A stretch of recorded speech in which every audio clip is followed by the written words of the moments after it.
and actually, strangely, I was in this kind of good place financially, so I gave it all up and started doing a master's in writing comedy at Falmouth University.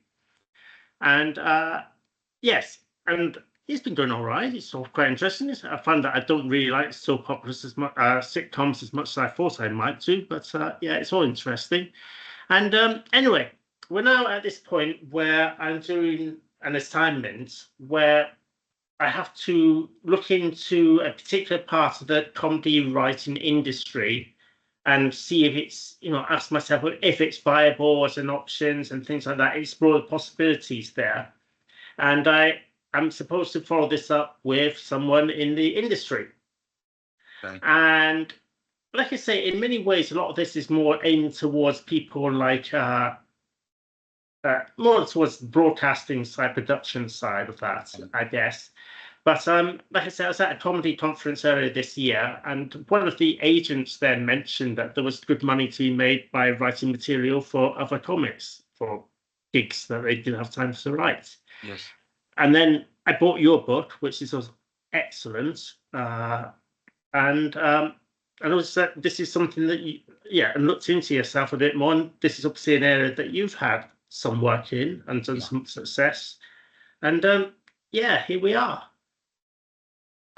It's I'd say it's probably maybe, I don't know, 10% of my income. It's not a major part, but since the book's come out, I've got busier. So I suppose it might have gone up to 20% now. Okay, all right. So I mean, obviously, you started off doing stand-up yourself, and that's and obviously being successful at that, and that's kind of moved you into other areas. And is that, I mean, basically, how did you start writing for other people? Is that just an evolution, or? Yeah, so it's a very slow word of mouth build up. So 2003, I got my first request. It was a TV name actually, and it was for a TV show, and I did so little work for him that he didn't use me again. And he maybe 15 years later he used me again, and then this year he used me again because of my book, because I've gone to the front of a lot of people's consciousness because of the book. So he has used me 3 times over the 19 years. But my point is that I wrote so little content, he was shocked how little I'd written because I had no experience of writing for other people. So I did my 4 hours. I mean, if I wrote for someone now and I realized how little there was in 4 hours, I'd probably chuck another hour in for free without them knowing, to make sure there was enough stuff. Okay, I mean, out of curiosity, is that how you basically charge for this? It's per hour of your creative. It's either 2 hours, 4 hours, or 8 hours. Okay. Yeah. All right. Cool. What I do is I stagger it so it gets. I'll tell you, it's $250 for 2 hours, $400 for 4 hours, and $700 for 8 hours. So that, like most things, the more you buy, the cheaper it gets. Yeah. To entice people to do longer. If someone's a TV name, I charge them £1,000 a day though, just for 8 hours, because I recently, the big name I mentioned to you, that I worked for 19 years ago, when he got in touch with me the other day, he said, "Oh, what do you charge?" And I said, $700 a day. He said, "Well, let's call it 1,000." And I then, when the next big name approached me, they said, "What's your fee?" And I said 1,000 a day, because I realized actually they're going to get so much more out of it. If you're on tour, if I give you 5 jokes, yeah, and you're on tour playing 2,000 seaters up and down the country, those 5 jokes are earning you so much money in the course of the tour in seconds of stage time. Yeah. No, if they add up to 2 minutes of your hour show, well, that's a lot of money spent on those 2 minutes over the course of 100 dates. Absolutely, yeah. So I was writing for 19 years before I put my price up for well-known people. Okay. Yeah. Only this year did it occur to me. Yeah. And I mean, and you mentioned it's all through word of mouth. I mean, is it literally like that? I mean, obviously you don't advertise the fact you've written for a particular name or anything like that. I never mentioned it before. It's only the book that mentions it. I don't mention names in the book either, but the reason it's slow is because a lot of people don't tell people they've got writers. So Mm. I'll do a job for someone, and they'll go, that was great, and then I never hear anything again from anyone else referring to it. Then so it's a slow. It's not like gigs. You do a gig in front of a promoter, they'll tell another promoter you were good. So Yeah. so writing work, for you, I would advise you to be proactive about it. I would overdose on a comedian that you like, Yeah. and then find out their management, or tweet them, or direct message them on Instagram or something. I would formally email their management and say, look, I've been watching their work. I'm a big fan, and I don't know if they use writers, but I've got some ideas. Would you be interested in having a meeting? And if they're a huge name in comedy, there's a very good chance they would like some help. I don't believe Eddie Izzard has help, but I believe that a lot of big names do, and I know that because I've written for a couple of them. If you overdose, let's just say Mickey Flanagan, if you overdosed on his stuff and watched all of it in a row, you start to think like him. If you have a talent for comic writing in other people's voices, some people can only write their own voices. I was talking to one person to answer one of your questions. Actually, when I write for someone, I think like them, and I do not email them a load of jokes that I've already got. There's one person I wrote for, and they said they approached someone else as well as me, and they just emailed them pages of stuff for them to pick from and buy, like it's a shop, right? And I don't think that's the right way to do it. The right way to do it is to think like that person. I know look, if they pick one that suit them, and it's like a shop, you're shopping, aren't you? Can I help you? Just browsing. I'll have that, and that. If it works, that's fine. I think it makes far more sense to write loads of stuff in one person's voice and let them pick from that. Absolutely. I mean, you mentioned that in your book about writing in someone's voice and having your own voice, etc. And so, I mean, as you say someone comes up. I mean, there's two ways to approach it. You can either, like you were saying to me then, I can either choose a comedian, study them, get to know them, get to think their way, and then write the jokes that way, and then write material that I think suits their style, etc. But I mean, if once you get to a certain level and people hear that you're a good job, you can provide that you are used for this purpose and that you do ghostwrite, and they come and say, "Hey, can you write something? Because I got this gig coming up. I don't be at Palladium next week, whatever." Sure. I mean, would you then spend time talking to them, or would you then just? I mean, as you say, your 8 hours. I mean, how much of that's writing? How much would be researching their style, their voice? There'd be no research because I already know them. The newer comedians. I said, can you send me a clip of you that shows your style, and can you send me a transcript of all the material you want me to work on? So I'll watch the clip of them a couple of times, get used to their voice. If I don't know the yes, and then I'll go over the stuff and make notes in red on a Word document, or what's called pages.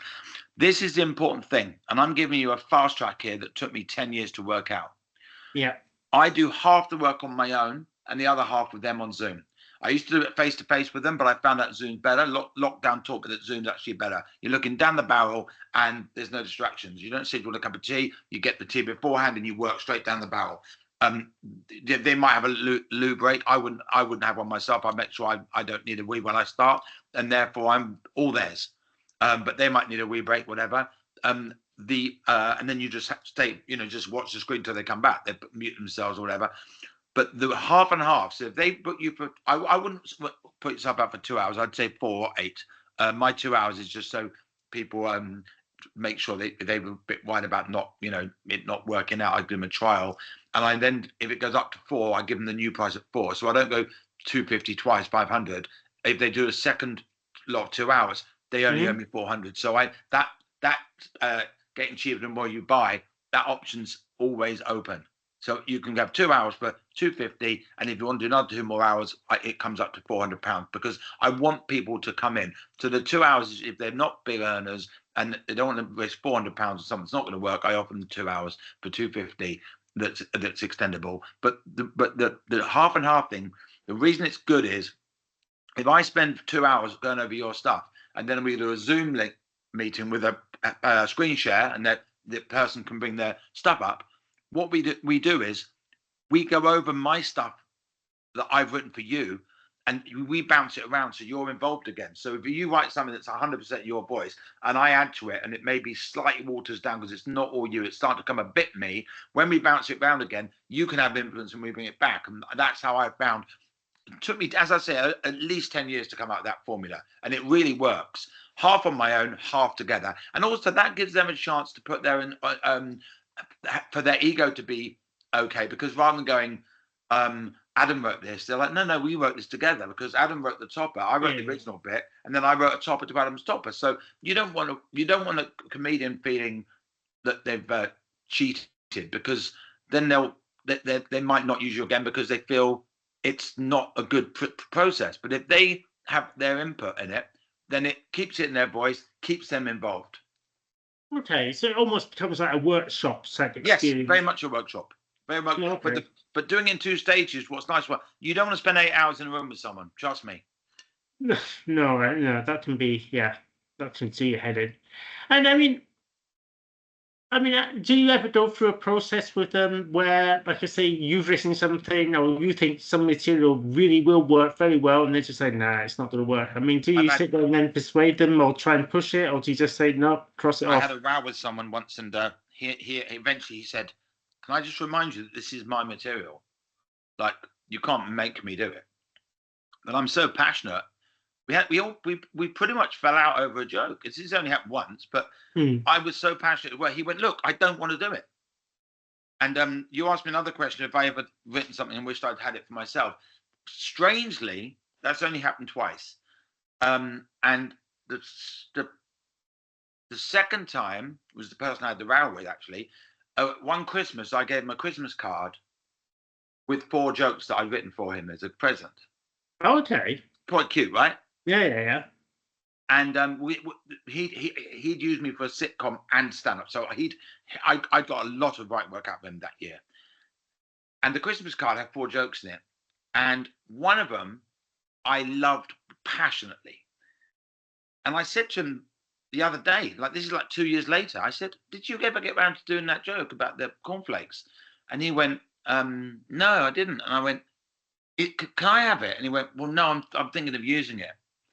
And I was really sad because I wrote it. He didn't pay for it. He didn't use it. Yeah, I can't do it because it was a gift and it belongs to him. Even though it's a Christmas card, even though he didn't give me a present, it morally belongs to him. I gave it to him, and he'll probably never do it. He'll probably never get around to doing it. It was like almost like, yeah, the fact that he might do it meant he said he's going to do it. You know, I bet if I asked him in 6 months' time, have you done it? He'll say no. No, and I mean, I guess that's where I was going with this. It's a sort of a moral copyright to your joke, to joke discuss this way. Yeah, here's the thing: if I'm sitting writing for you, and I come up with an idea that I would like, you can't know I've had that thought. I could go straight from my laptop to my phone, make a note of it on my phone. But the way I see it is, if I'm thinking about your stuff and that idea comes to me, it's partly I'm thinking about it because of the ideas you've given me. You know, you don't want to have an idea that exists because of their idea, like the inspiration's their idea, and it's kind of like maybe 10% of it's plagiarized. If I'm thinking about your stuff, it's your stuff. It stops there being any. Also, if you start, it's like if you steal. My dad said to me when I was a kid, if people who don't declare all their earnings as a business, my dad was an antique dealer. If you have an antique shop and you do lots of cash, when it comes to selling your business, you shot yourself in the foot because it doesn't look like a successful business. So being above board is good karma because you can sell the business and it's worth more. And the same way, if I start writing jokes for you and I start keeping them for me, then you're not getting the best of me, are you? No, absolutely, exactly. Yeah, exactly. Yeah. So I mean, I guess that's my question. I mean, how do you feel then when you hear or see someone using your joke? Do you feel pride? Do you feel ka-ching? I mean, yeah, what's the second word you said after pride? Well, ka-ching. I mean, is it like I earn money out of that, you know? Or well, the money's been earned, so I don't think ka-ching. There's one person on Instagram. A friend of mine sent me a clip of a very big name comedian on Instagram, and the one I worked for recently who put my fee up. And this is all private, right? You're not sharing this with them, are you? No. And my friend sent me a clip because he thought I'd find it funny. And I wrote back and went, I actually wrote that joke. But when the comedian did it, it was a response to a heckle. So he used it as the heckle was on that topic, so he had it in the bank because of my Mm. writing. And the at the end of the bit, the audience applauded. It had a couple of punchlines, and just as the audience applauded after the second laugh, he smiled really smugly to himself, like, "Yeah, I showed you that, didn't I? I got you there, didn't I?" And I thought, I'm not quite sure what you're proud of because I wrote that. Yeah, no, I can imagine. I suppose he was proud that his recall had found the perfect answer for that question. Yeah, I guess. Well, I guess when you're a comedian, everyone laughs in the room. You get a certain amount of yeah, okay, I hit that. You And do, I you guess, do. Yeah, and I look, when I think about it, I've been guilty of forgetting that that line was given to me and felt proud of myself. But my point was, he actively looked smug. yeah, okay, that's Like, annoying. it was a bit like, I'm not quite sure how you. I'm not quite sure you deserve to look that proud. That was my point. Okay, Pleased, but like he had a look that said that showed you, and I thought, I showed you how to show him. okay, and I mean, again, on a similar sort of theme, these jokes, as you say, you pass them on to other people. I mean, do you ever look back and think I should have kept that? I should have kept that as part of my act, or do you think no, it wasn't really me? It's not my suiting. It It's was very rarely received me. very much. It's very rarely me. Which I suppose is a credit to me thinking like them. And also I have a very specific style. I have my quality control is could anyone have thought of it? Doesn't remind me of anything I've heard before, and most importantly, does it fit my voice? Right? Those three Yeah. questions. So often I'll write something for somebody else that I don't think is good enough for me. Okay. Yeah. All right. Perfect. Yeah, that makes sense. Certainly. Cool. This is good stuff. I think we're racing through things. We talked Do you that. want to check off your question list, because I know that I've answered a couple, but there must have been one or two that slipped through the net. Exactly. I was sort of just about to do that, actually. I mean, you write the people you write for. I mean, it is for all kinds of things, I guess. Is it sometimes? I mean, from what you've been telling me, sometimes it's stand-ups, acts, 95% sometimes. stand-ups, couple of Okay. magicians, and one person who has an Oscar nomination, and they've never been on stage in their life. Okay. Yeah. Have you ever done the sort of writing rooms for like Have I Got News for You or anything like No, that? no, no. Does it ever any appeal out of curiosity or? I've never been approached by them. I think maybe the book, soon or later, the word will get out and they'll go, wait a minute, if he's that good, let's have him in our meeting. But I've never asked for it. I've never been proactive about it. No. I get the work that's offered to me. I don't go around saying to people, I approached two people ever. One said yes and one didn't reply. Okay. All right. Okay. So you have approached people, and then Twice in 19 years. Okay, that's all right. Not very often. Okay. No. But it's easier for me because they know me. Yes, and I might come back to you on that one in a minute. And I still got ignored by one of them. So bear in mind, I wasn't cold calling them. I had their email address. It might have been an old email address, but it didn't bounce back. But my point is, be prepared for some rejection. Okay, but you say they still contacted you in the first place. It wasn't literally a case of someone who thought, no, I'm quite happy just doing my own material. I don't need any help like that. Their way of saying that I'm quite happy was to ignore me. Okay. I think they might have been insulted. I even asked, like, who the hell do you think you are thinking you can help me? And in my mind, I'm like, well, actually, you're not that good.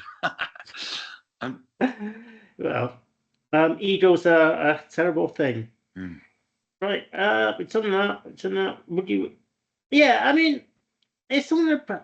Are there any characters or particular people that have approached you, or that you could imagine approaching you, where you would say, "No, I can't do your style." Or, yeah, when they're too new. When they're too new, I say to them, you really need to find your own voice first, because I don't know who you are yet. Okay, but only in that one. There's no one that you think, no, I just can't write for you because your style is so alien to me or anything like that. No, that hasn't happened yet. I mean, Sean Locke, if he was alive today, I would find that very intimidating because he's so good and he's unique. But there are some people I can shut my eyes and think like them. It's like going into a trance and becoming them. If you know them well enough. There was one guy rang me up to discuss writing. It didn't happen in the end, but I started writing jokes in his voice because he was so defined, such a massive personality and such a quirky character that I could think like him, which is a credit to him. You know, that phrase, you can't polish a turd. When someone's not good, they're going to be the hardest to write for because there's nothing to hang it on. There's no tree to hang the leaves on. You remember my tree and the leaves analogy? Yeah. If they haven't got a persona, how can I write for them? Yeah, no, exactly. Okay. And I guess, okay, I mean, as you say, if you're writing your materials, obviously you write a lot. And there must be jokes you write, you think, no, it's not me, it's not my voice, I can't do that. But it is someone else's. You would imagine. Yeah. And then you would send it to them. I'd ring someone up. Say that again?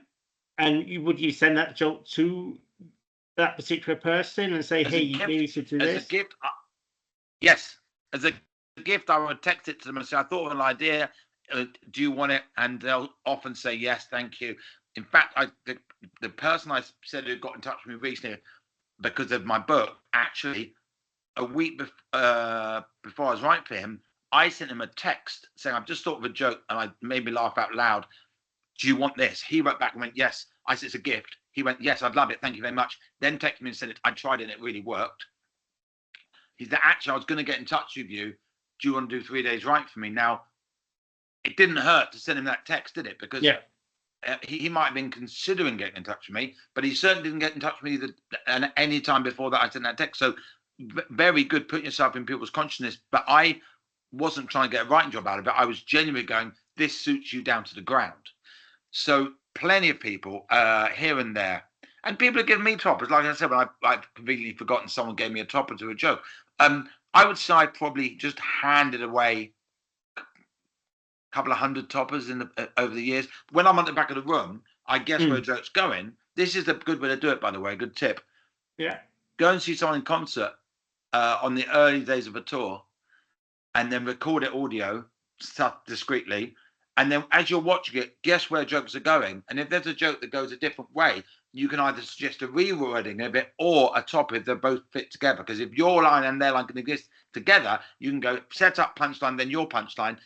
They would be a fool to turn down a really good topper from you. Then the first time you offer them a couple as a gift, or you might say, look, here's 3 lines as a gift to show you what I've got. Maybe we could discuss more, like you could pay me for a day's work because I've got some more. I can, or to pay me for the rest of them, or I could do a day's work and come to another show, or you could send me an email, an attachment of the next night or something like that. Many, many options. But if you said, here's 3 great lines, as in don't say they're great. Here, I came to a show last night. Here's 3 lines I thought of. If you'd like some more, maybe we could talk about this.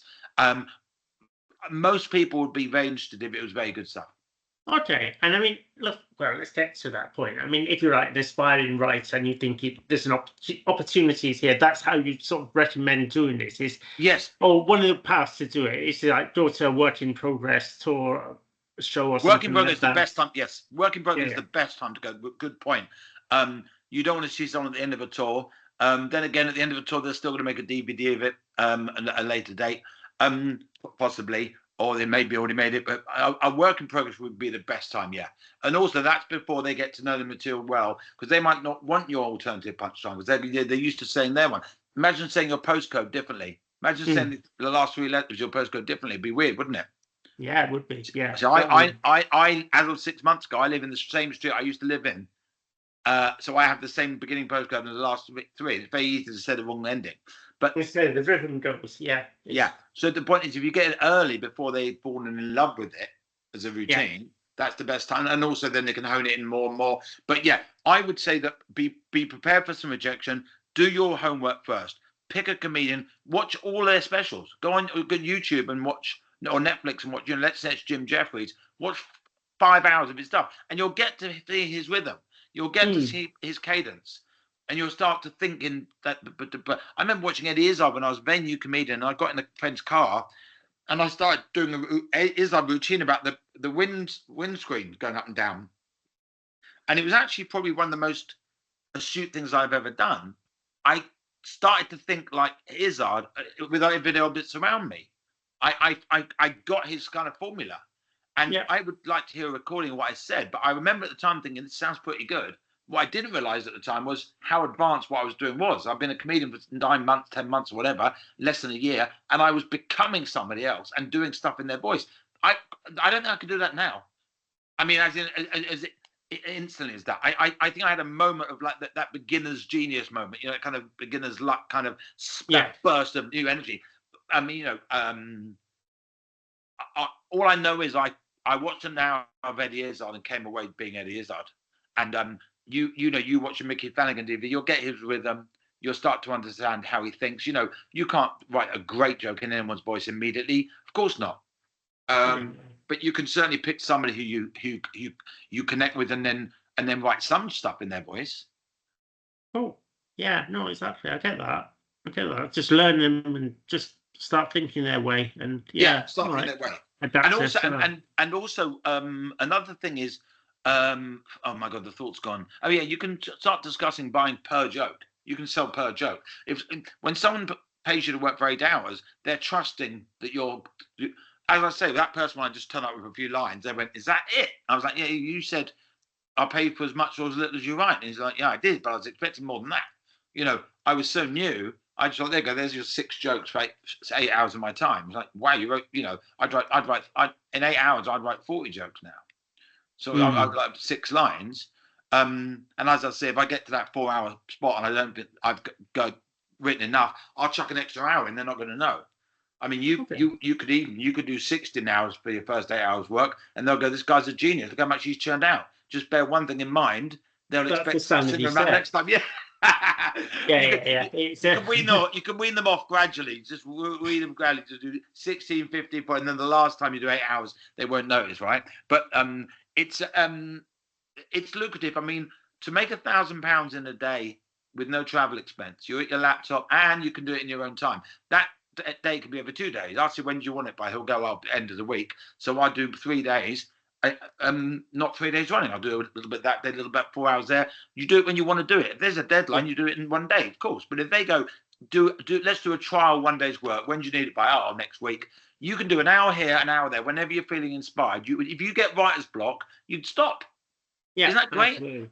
And getting £1,000. I mean, you know, when I did that, I think one of those days I drove for like 2 hours to do a gig for 250 quid, 2 hours back, all the petrol, 4.5 hours in my car to earn a quarter of the amount. And then there's travel expense. The travel expense is 30 quid in petrol. You go, to earn that 250 quid actually took me 6 hours. Yeah, no, it's healthy. Yeah, no, it's not a lot of money. I'm earning 4 times that in 8 hours with no expense and no time. That 8 hours didn't involve an hour to get to my laptop. Yeah. Forget the expense, the time. So if you start to get good at this, it's a very nice way of making money. And I certainly wouldn't go in at $1,000 straight away with a big name if you haven't got any credits. Yeah, you could, I'll say 500 quid a day, and you could say, we could do a trial at 500 quid a day and go up to 750 if you like it. You know, but I would definitely play it humble, because if you're good and you're new, they still want the content. Yeah. My point, I wouldn't do swagging around big confidence with no CV on as a writer. But the bottom line is, you writing a great joke for Jimmy Carr is just as valuable to him as me writing one, regardless of my experience and your experience, because the end product is, does his audience love it? Yeah. Okay, but I mean, and I guess here's my question is, how do you then expand that? I mean, let's say, okay, you're starting off, but you do write a joke for Jimmy Carr and he uses it and it does appears in his DVD. How does that actually help someone? Because obviously it's not something you can say, hey, look, I mean, maybe you can mention it in private, but it's not something you can write on your CV. It's not something you can put on your websites or your, Instagram. You can ask him, is it okay if I mention we've written together? Okay. You can ask him, yeah. the person who I've written for 29 times, who has an Oscar nominee and nation, I've never asked him, can I tell people? I've just taken it as read that I can't. He might go, yeah, of course you can, I don't mind. But I took it as read that it's gracious to be the behind the scenes. You know, you're making someone else look good. And why should you really be told and mentioned? You know, your job is you're like a leg model for Julia Roberts in Pretty Woman when she gets out the sports car. Exactly. They're not her legs, right? They're not going to be on the end credits in big writing, are they? But the thing is that you can say I've written for somebody who has for a Netflix special. You can use the word Netflix special if it's a euphemism for Jimmy Carr. The other thing is that I had an answer to one of your questions a second ago. 1 second. If Jimmy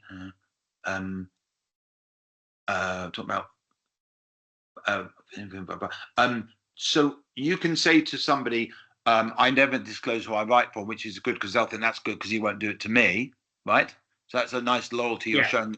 And then say, but they have done, you know, well, like I said I've written for some with an Oscar nomination, and I said I've some Netflix ended up with a Netflix special and a stadium tour. I didn't mention one name then, right? No. You trusted that, didn't you, when I wrote that? You didn't think he's making it up, did you? I did trust you. I could be, couldn't I? I could be. That could be the absolute biggest load of shit. The Netflix was only one line.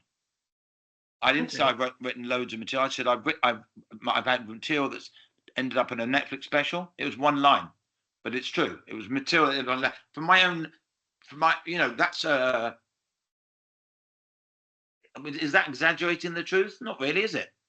No, it's truthful. The statement is truthful, definitely. Yeah, and I mean it's convenient. It doesn't go into detail.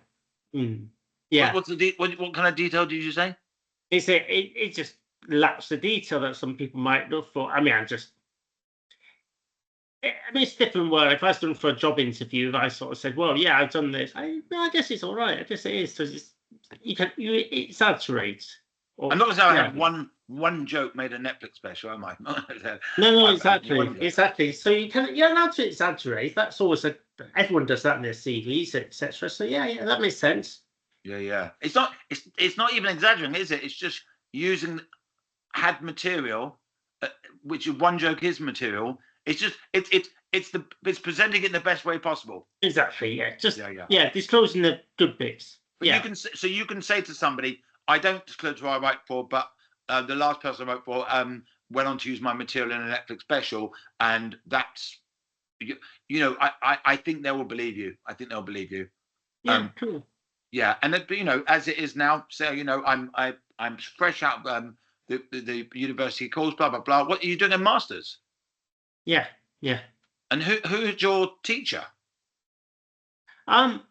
It's a Dr. Simon. I forget his surname now. He's been producer on Richard Dibley and stuff like that. It's BBC producer style. Okay, so yeah, if you say that, then you know that in itself is pretty impressive. And then I'm currently doing it, whatever. And then just be humble, polite. And the bottom line is, if they use writers and your stuff's good and they've got money, they'll buy it. If someone says we don't use writers, I don't use writers, then that's it. You're knocking on the wrong door. Fine. Yeah. But if Jimmy Carr uses writers, and Jimmy Carr isn't shy about that. Okay. Because he's a businessman. Yeah, no, I get that. Yeah, I mean, as you say, it's a business. I mean, it's like actors don't write their own lines. It's a bit different though, because obviously comedians, a lot of comedians are very protective of their content, their material. They're very proud of it. It is theirs, and well, mine's personal as well. Mine's personal, and a lot of my stuff's personal. It's genuine opinions, feelings, and hopefully a unique comic mind. So Jimmy Carr does 2-line jokes. If you can think on his subject matter and his style and attitude, he's not going to go, yeah, but it doesn't feel like from the heart. He's doing jokes about Down syndrome. Yeah, they're not from the heart. He's a very kind man. He has a cruel persona. It's different. So Jimmy Carr would be a good example, but don't mention I said that. But you know, Jimmy Carr doesn't see it as cheating. He sees it as I've got a tour coming up. I can gross whatever 5 million in tickets are, just a random number. So I could do my show getting ready. Oh yeah, you can help me. Okay, thanks. Okay, well, you know. So I would approach Jimmy Carr. You can write like Jimmy Carr, two line. You know, I watched Jimmy Carr on tour recently. He had a joke. He went, "Isn't gang rape awful? The queuing, right? That's it. Very succinct joke, right? Very succinct. The misdirection. You can find that joke offensive, but the bottom line is it's a very cleverly structured twist, and it's succinct as that. It's so succinct. Yeah, no, I get it. 9 syllables. 9 syllables. Yeah. Okay. So you go cruel joke, twist of expectation. You know, the victim doesn't deserve it. He's presenting himself as a rapist in that joke, right? Yeah. You know he's not. The reason I don't find that joke offensive is because we know he's not. You know what I mean? If a convicted rapist did it in an interview, okay. You know what I mean? Yeah, that changes everything. Yeah, yes, exactly. It's a joke. It's a joke. And when Samuel L. Jackson shoots someone in a film, I don't think any less of Samuel L. Jackson as an actor. No. You know, you can say Jimmy Carr's comedies promoting hatred and encouraging children to be nasty, and that's a new debate we can discuss. But with regard to an adult being offended by that joke, it's a joke. It's him pretending. You know, the misdirection is very strong. Isn't gang rape awful? How can it be anything but from the perspective of empathy? Exactly, and as you say, the twist and the misdirection there is where the humor is. It's a brilliant joke, whether you find it funny or not, and it's in its structure. But you start watching 7 of those in a row, you'll start to feel his rhythm and the attitude, and then you hear a joke. You go, "I thought this was for Jimmy Carr," and I go, "Yeah, it's not. It's a bit too hateful because his stuff isn't hateful." The gypsy thing he did about the Holocaust I thought was hateful, but generally speaking, his stuff isn't hateful. It's just cruel. Yeah, no, I mean, I must admit, I've not gone into detail on his material, but yeah, certainly, yeah, I mean, most of it is, as you say, of that ilk. It is not hateful as such. It is thinking about it, yeah. Okay. But you don't walk away going, that man's got issues. You go, there's a clever man who writes cruel jokes. Yes, that's the point. As you're saying, he's a clever man, and that's the way he comes across as his character and the jokes. He's all about the cleverness of it. As you say, it's not him doing these things; it's just him commenting on stuff, and that's a talent to be able to do that. Is the character there is, yeah, it is quite very talented to do that, or whoever writes the jokes, and maybe it's more than him. So do you want to check your checklist and see if there's anything you missed? So, I mean, I think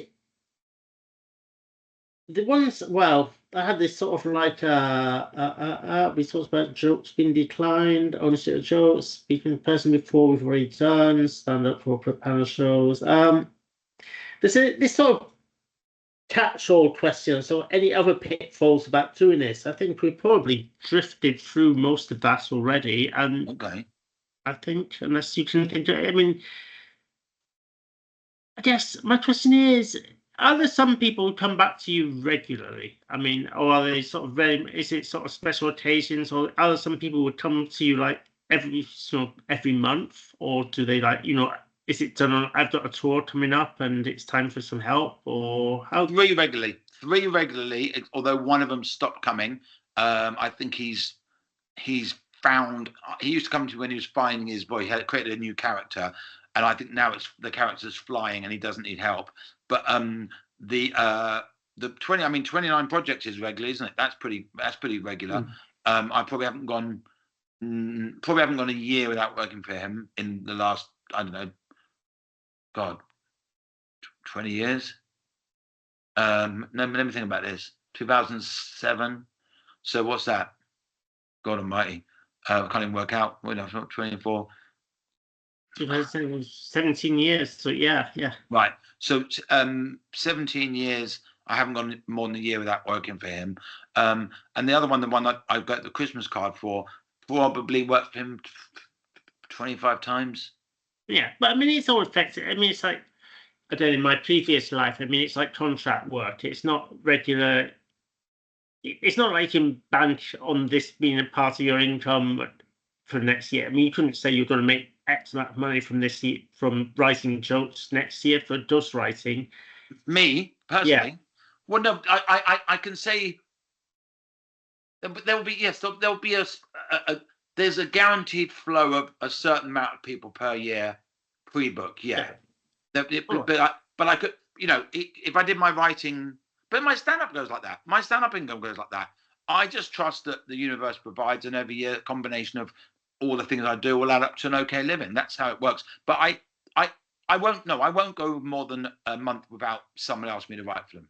No. Okay. Yeah.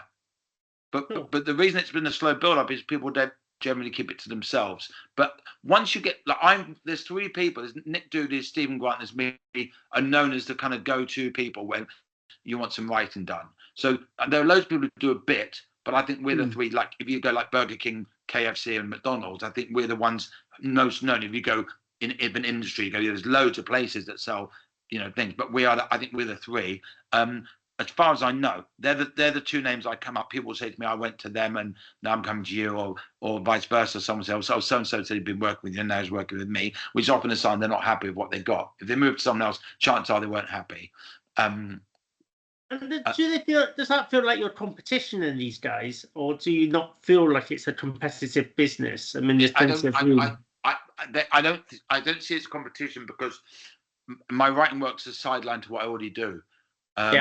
So I'm not, you know, and you know, the word's competition. I get plenty of work as a writer, so I don't mind if they're doing it. I don't want to get them whacked, put it that way. I've got no desire to get them popped, shot. No, exactly.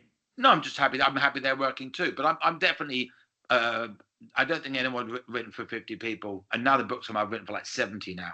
So I don't think. When I did a tweet, I just written for my 50th person, and Stephen Grant wrote back and said, "Wow, I'm at about 32, so that's really impressive." So if I was ahead by 18 before the book came out, God knows how much I'm ahead now, because I've written for 20 people in the last 12 months just for the book. That's new people. I can imagine it. Yeah. Just the book is brilliant. So cool. I think we have gone through all my questions, and I think we covered quite a lot of ground. It's been fascinating. Well, I wish you all the best. Please let me know how you get on. I mean, be prepared to have 5 people not even reply.